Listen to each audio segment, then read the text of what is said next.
Hi, everyone. Welcome back to another episode of the Leadership Purpose with Dr. Robin podcast. I'm so glad you're here and you take time to listen into the podcast. I really appreciate you. I say it all the time and I will continue to say it. I really, really do appreciate you because we couldn't be here without you.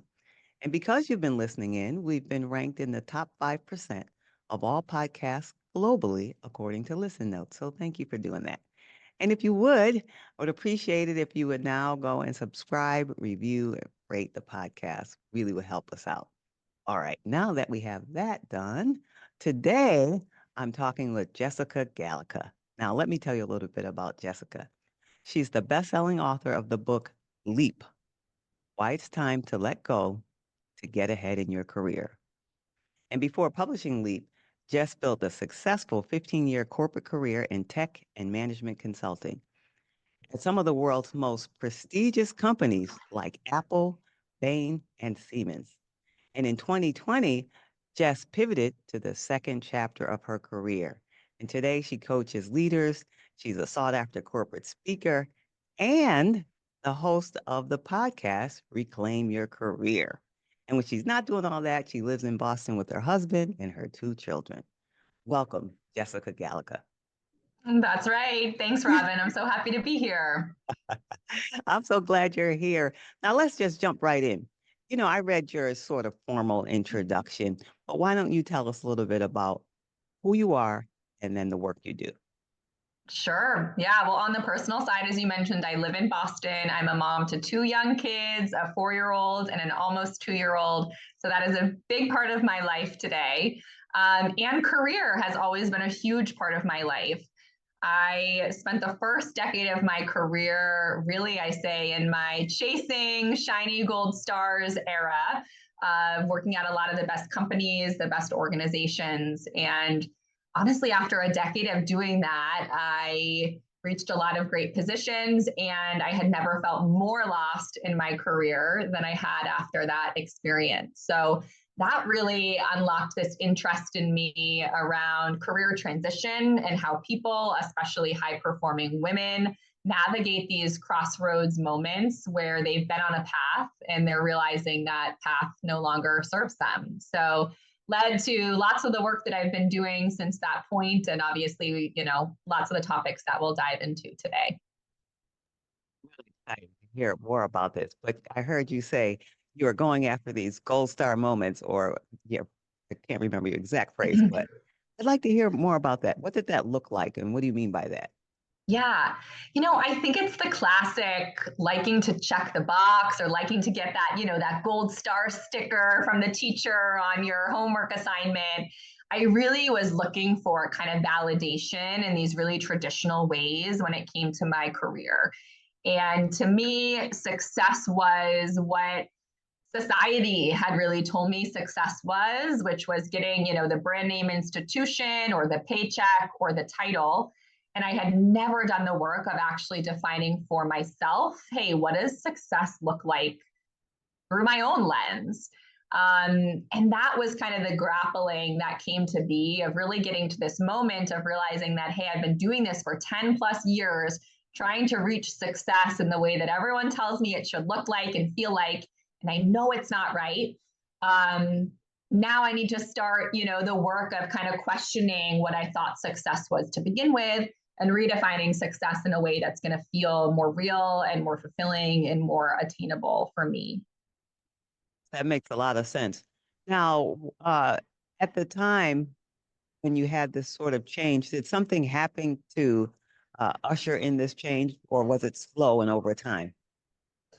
Yeah, I think it was a couple things. I think part of it was time, right? People say, hey, you do the same thing over and over and over again, and that's the definition of insanity. And so there was some just passage of time of, I was still early in my career, 10 or so years into my career, but feeling like, I've had a number of experiences at this point. It shouldn't continue to feel so misaligned. I should have, found something where I felt like, oh, I'm kind of in my groove here.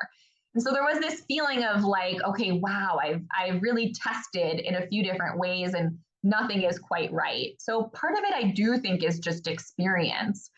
But the other huge, shift for me was that I was stepping into motherhood at the same time. So when I really started to have this crossroads moment, I was pregnant with my now 4 year old. And it was this interesting moment when my career identity I knew would have to shift because I was going to have to make space for parenthood, which is a huge slice of the pie. And so I think it presented an opportunity to think about career in a new way. And I also had this very really clear wish for my daughter, still in my belly, right? But thinking, gosh, what do I want for her? And it was almost like it was incepted in my brain. It was so clear and so powerful. And what I wished for her is, I hope she is one of these people who is really authentic, who knows who she is, and goes after what she wants. And of course, when I looked in the mirror at myself, I realized, I am probably thinking this powerful wish for her because it's really what I want for myself and what I'm not living out. So I think it was the combination of that, the passing of time and, some wisdom gained in that. And then this motherhood transformation. I love that. I love that awareness and that you wanted that for her and that you're doing it now. Yeah. All right, so now let's go back a little bit because, and Yeah. the reason why we're going through your story like this is for people who are listening, there might be someone who is now where you were 4 years ago. And so Mhm. they can get inspiration from your story. So this is why I'm kind of going back and digging through it a little more. All right. So now tell us about, and I read in your introduction, you had some very prestigious roles, but tell us about a couple of the highlights of your career. Mm. Yeah. That's the thing, right? It wasn't that, there were highlights in my career. So it wasn't that, oh gosh, this was all awful. There were some really positive things. And I think I like to highlight two of them. One is that I worked in management consulting at Bain, and it's one of the top consulting firms in the world.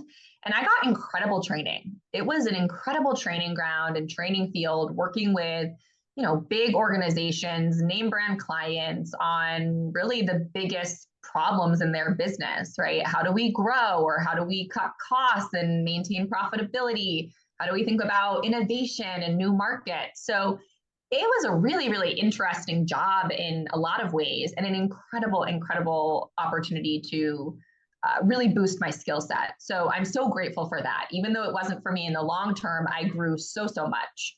And the second thing is, I'm really grateful. And one of my highlights is the ability to experience leading teams.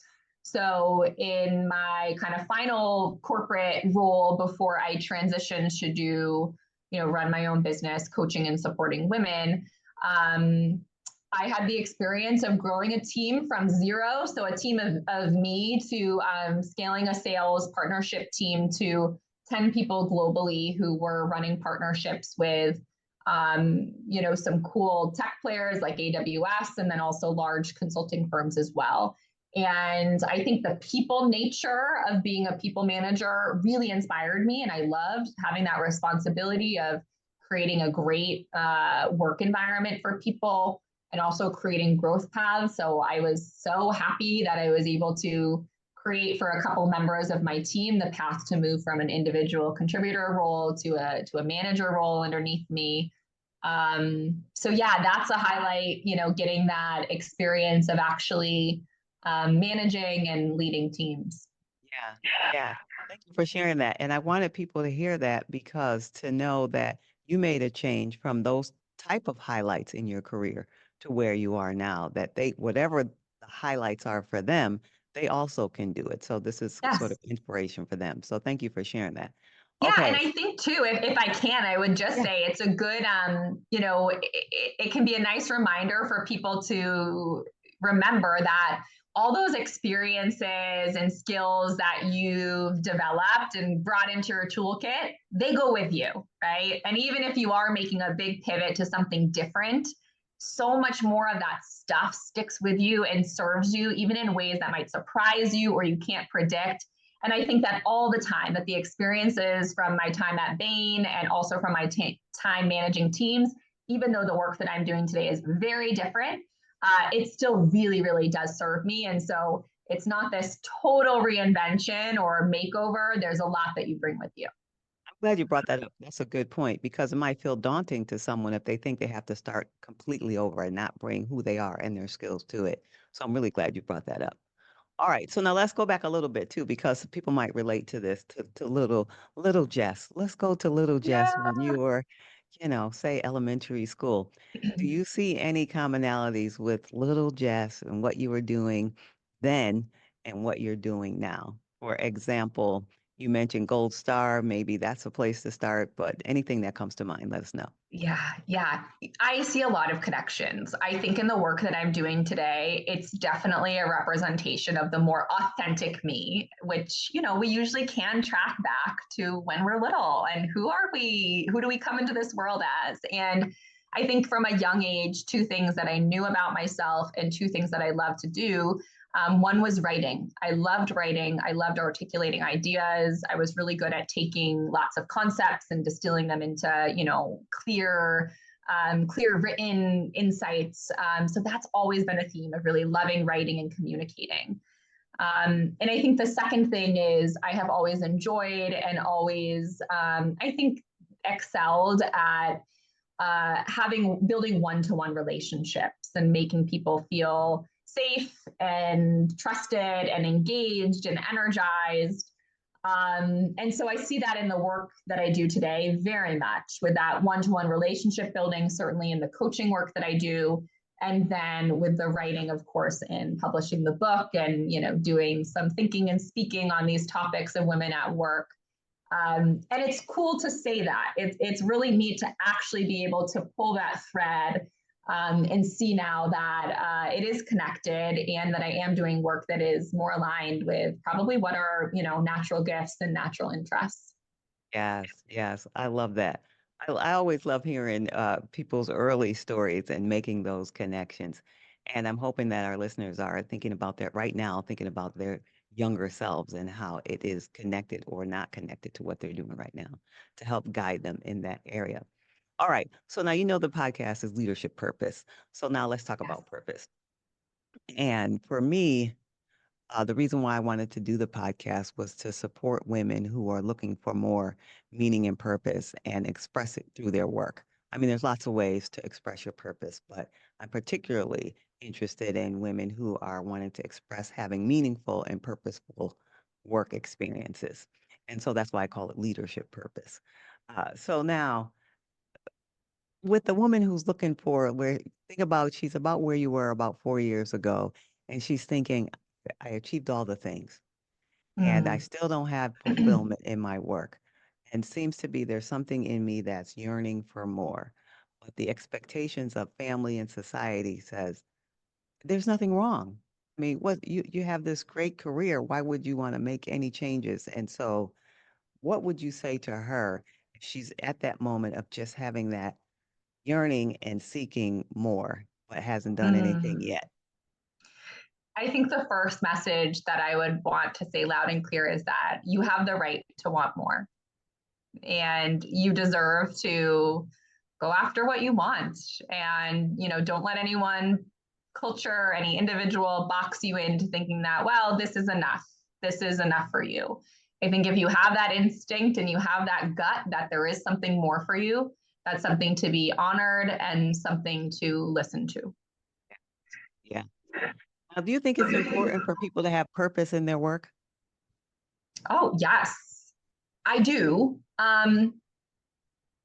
Maybe in a slightly different way. And I mean, you think about purpose all the time. And so your understanding of purpose is, I know super evolved, but I think when some people mistake purpose for passion. And I'm not a huge fan of the, hey, go after what you're passionate about.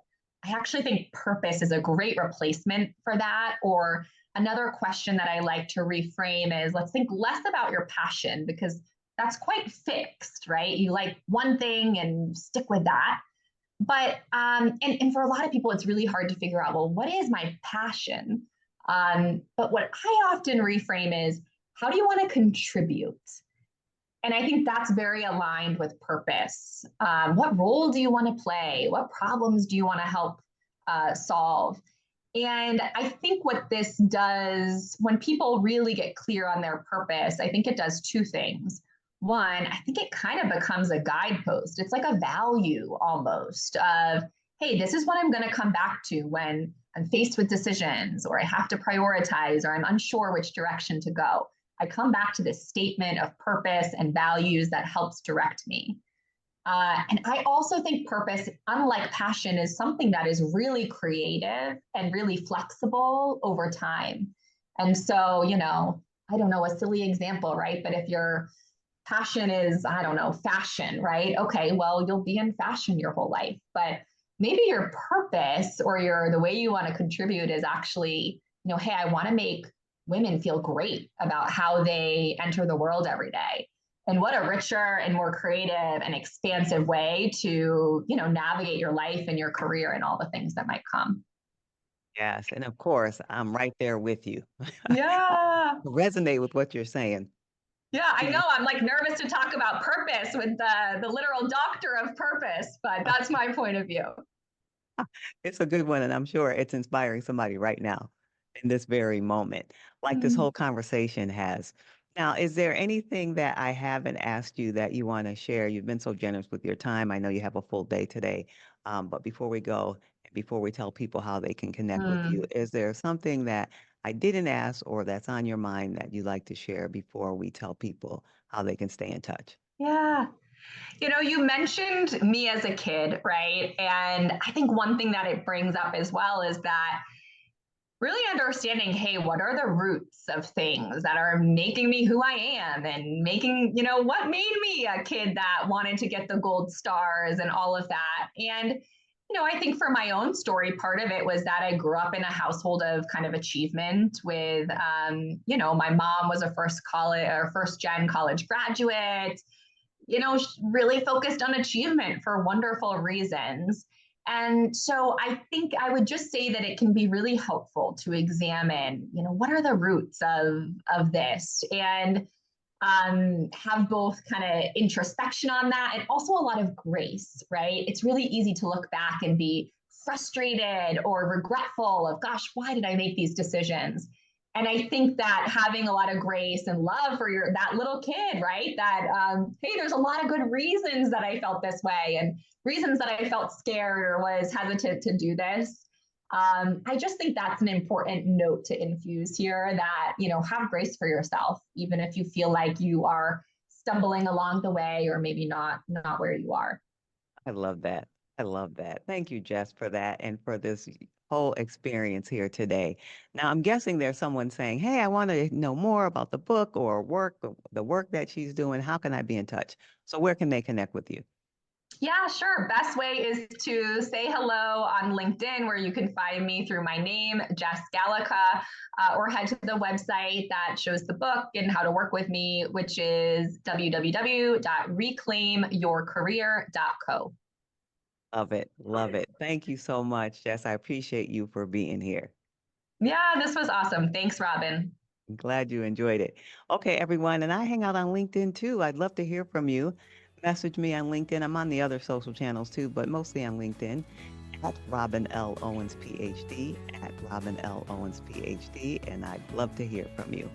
And until next time, this is Dr. Robin.